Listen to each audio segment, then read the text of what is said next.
La memoria muscular es uno de esos conceptos del fitness que todo el mundo repite, aunque muy poca gente podría explicarte realmente qué demonios significa. Dejas de entrenar, pierdes músculo, vuelves al gimnasio y recuperas rápido. Perfecto, caso cerrado. O quizás no, porque cuanto más miras la evidencia, más raro se vuelve todo. Puede que llevemos años mezclando cosas completamente distintas bajo el mismo nombre. Fuerza, aprendizaje motor, recuperación de masa muscular y adaptaciones neurológicas. Puede que una parte importante de lo que llamamos memoria muscular ni siquiera sea memoria del músculo.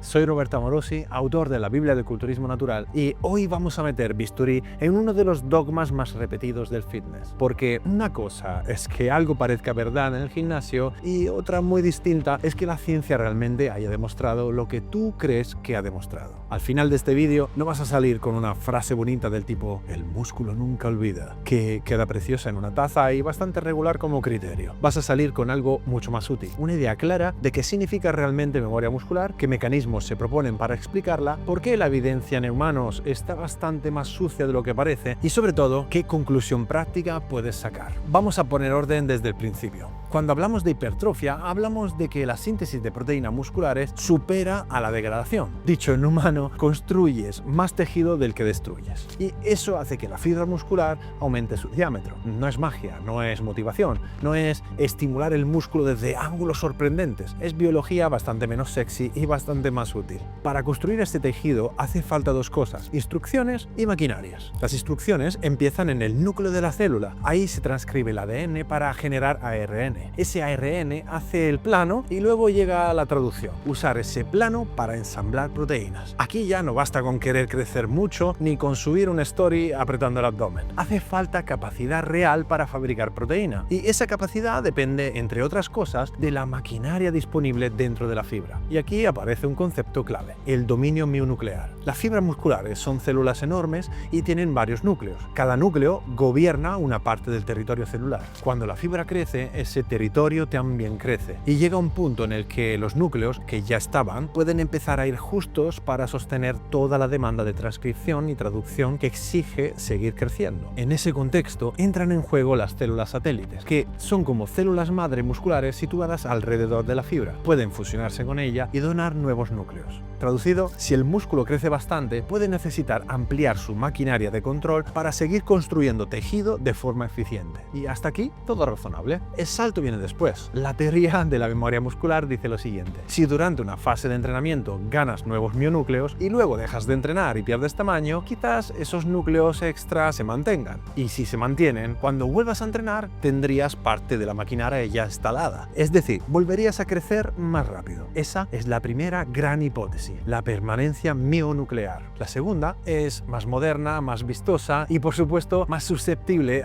de ser prostituida en redes por gente que pronuncia epigenética como si acabara de robar fuego a los dioses. La idea aquí es que el entrenamiento modifica la expresión génica. No cambia tu ADN, cambia el acceso a ciertas zonas y la facilidad con la que se activan determinados programas relacionados con la síntesis proteica. Algunas de esas modificaciones epigenéticas podrían mantenerse durante un periodo de desentrenamiento y eso en teoría haría que al volver a entrenar respondieras mejor. Esas son las dos grandes explicaciones que suelen ponerse sobre la mesa: más núcleos retenidos o una maquinaria genética preparada para reactivarse con mucha más facilidad. Suena potente. El problema es demostrarlo bien. Y aquí es donde se tuerce todo. La idea de la permanencia mionuclear ganó mucha fuerza con estudios en ratones expuestos a testosterona. Los animales aumentaban tamaño y número de mionúcleos. Después se retiraba la droga, el tamaño muscular bajaba, pero los mionúcleos permanecían. Más tarde, antes una nueva sobrecarga, crecían mucho. Y eso es muy tentador, muy elegante, muy cómodo. Solo tiene una pequeña pega. Bueno, en realidad varias. La primera es que eran ratones. La segunda, había anabolizantes por medio. Y la tercera, pasar de ahí a una explicación cerrada de lo que ocurre en humanos naturales es bastante más osado de lo que algunos presentan. Sí, hay datos en humanos que apuntan a que antiguos usuarios de esteroides mantienen mayor densidad de mionúcleos años después. Pero entre tamaños muestrales pequeños pequeños, diseños observacionales y todo el perfume hormonal del asunto, conviene no convertir eso en una sentencia cósmica. El testosterona del tema, por decirlo fino, lo contamina bastante. Luego llegaron diseños más interesantes en humanos con entrenamiento y desentrenamiento y reentrenamiento. En uno de ellos, los sujetos entrenaban una pierna, dejaban de entrenar y luego reentrenaban. ¿Qué pasó? Aumentó el músculo al principio, pero durante el desentrenamiento no llegó a reducirse de forma clara. Y si no hay atrofia real, hablar de memoria muscular ya empieza cojo. Si no has perdido el músculo, no lo estás recuperando, estás manteniéndolo, que no es exactamente lo mismo, aunque quede menos épico. En otro estudio, con tren superior, se observó algo más interesante. Aumentó el número de mionúcleos tras el primer periodo de entrenamiento y esos núcleos no parecían perderse durante el desentrenamiento y volvieron a aumentar con el reentrenamiento. Eso podría respaldar la permanencia mionuclear, pero hay una trampa importante. No se observó una respuesta hipertrófica claramente superior o acelerada durante el reentrenamiento.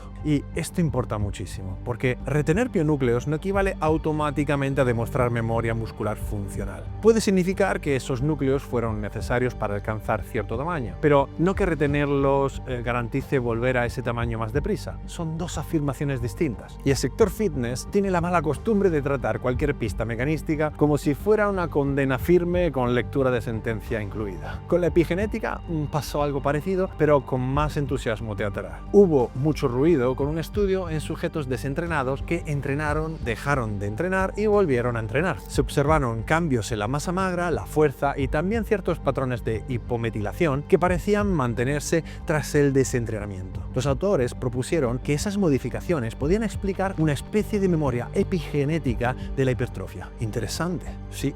Definitivo ni de lejos. Primero, porque eran 7 participantes. 7. Eso en el ecosistema fitness ya es casi una revelación divina si el titular gusta, pero sigue siendo una muestra minúscula. En segundo lugar, porque el método para analizar la metilación tenía limitaciones. No estaba cartografiando todo el genoma de forma exhaustiva. Y tercero, porque no aislaron células satélites, así que no sabemos cómo encaja eso con el posible papel de los mionúcleos. Y cuarto, que es quizá lo más importante, eran sujetos desentrenados. La gente desentrenada crece rápido. Esa es precisamente una de las razones por la que tantos novatos creen haber encontrado la verdad universal en su tercer mes de gimnasio, pero solo acaban de escalar los Alpes del Dunning-Kruger. Si alguien entrena, mejora mucho y luego se desentrena y pierde parte de lo ganado y después vuelva a entrenar, es perfectamente posible que vuelva a crecer rápido sin necesitar de invocar una memoria muscular intrínseca del tejido. Puede ser simplemente una combinación de bajo nivel de partida, readaptación rápida y recuperación de la habilidad. Eso no es un matiz pequeño, es el corazón del problema. Para demostrar memoria muscular de verdad, no basta con observar que alguien recupera rápido lo perdido. Habría que demostrar que recupera más rápido de lo que habría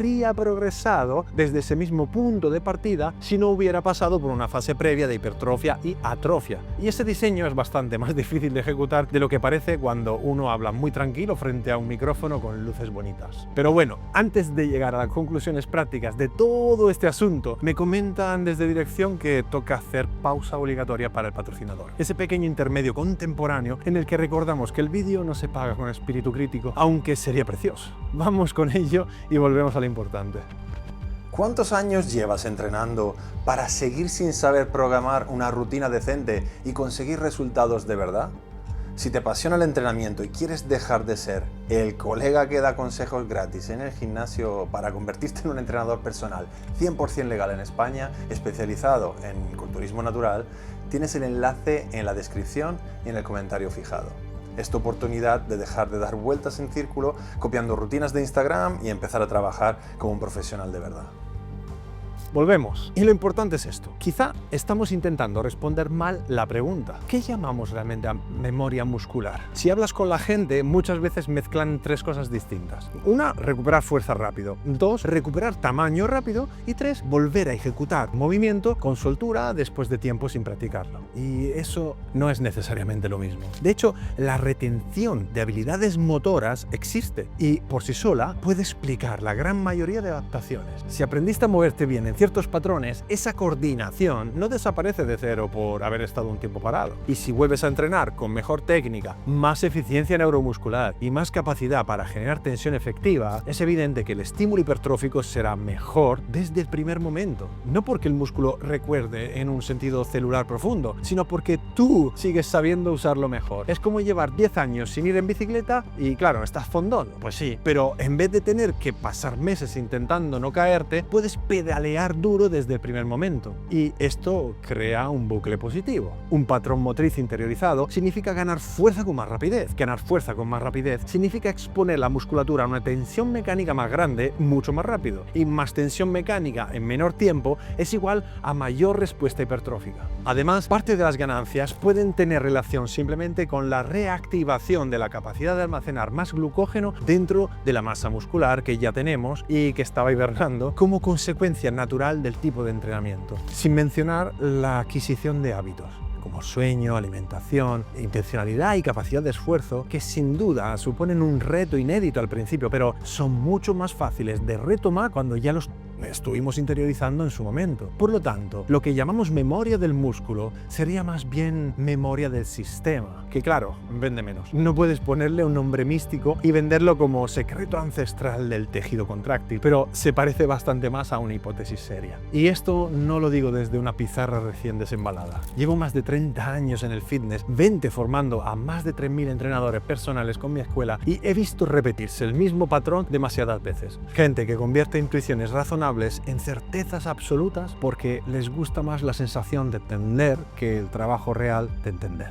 Ese es uno de los cánceres intelectuales del sector. No la falta de información, la sobreproducción de conclusiones. Y ahora vamos a ver entonces qué conclusión práctica te interesa a ti si entrenas. La primera, si has tenido una buena base muscular y la has perdido por una lesión, una pausa, una etapa de estrés o una mala planificación, no estás necesariamente condenado a volver a empezar desde cero. Eso es razonable y compatible con lo que observamos. La recuperación suele ser más rápida que la construcción inicial. La segunda es que eso no significa que puedas tratar tu masa muscular como una suscripción suspendida que reactivas cuando te apetezca. Cuanto más largo sea el desentrenamiento, cuanto mayor sea la pérdida, cuanto peor envejezca el proceso y cuanto más se degrade tu capacidad de entrenar bien, menos romántica se vuelve la historia. Y la tercera, aunque existiera memoria muscular en sentido estricto, seguiría sin justificar meses de abandono voluntario, programación caótica o la fantasía de ya lo recuperaré. Eso no es criterio, eso es una coartada para desordenarte con tranquilidad. Y la cuarta, quizás la más importante, es no conviertas una hipótesis sugerente en una excusa para pensar peor. En la práctica, si vuelves a entrenar después de un parón, tu enfoque no debería ser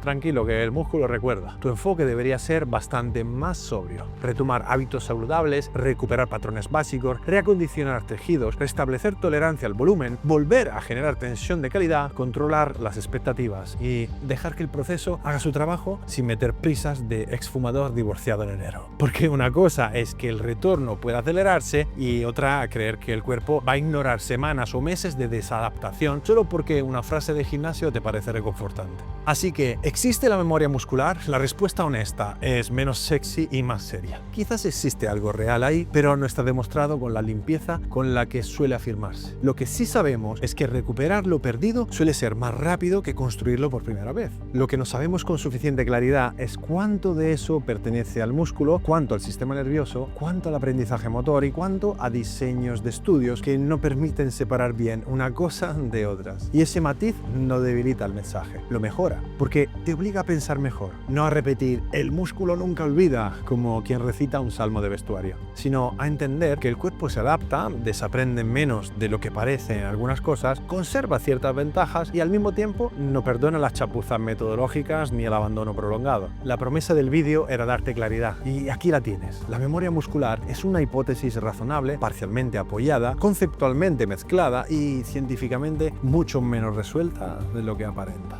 Si te interesa este tipo de contenido, donde no le ponemos incienso a los papers ni convertimos las instituciones del gimnasio en metafísica de andar por casa, suscríbete al canal. Y si lo que quieres es dejar de consumir información fragmentada y empezar a entender de verdad cómo se construye un físico natural con método, criterio y estructura, en la Escuela de Culturismo Natural tienes la formación para hacerlo con seriedad y la programación de The Natural Way para ponerte mamadísimo de forma autodidacta. Tienes el enlace en la descripción y comentario fijado. Quédate con esto. No necesitas más frases bonitas para entrenar con fe. Necesitas mejores preguntas para entrenar con criterio. Porque al final, en este sector, casi todo el mundo quiere respuestas rápidas. Muy pocos están dispuestos a tolerar una verdad incompleta mientras aprenden a pensar mejor. Y ahí, precisamente ahí, es donde empieza la diferencia entre repetir ruido y formar parte de una élite natural que sabe lo que hace.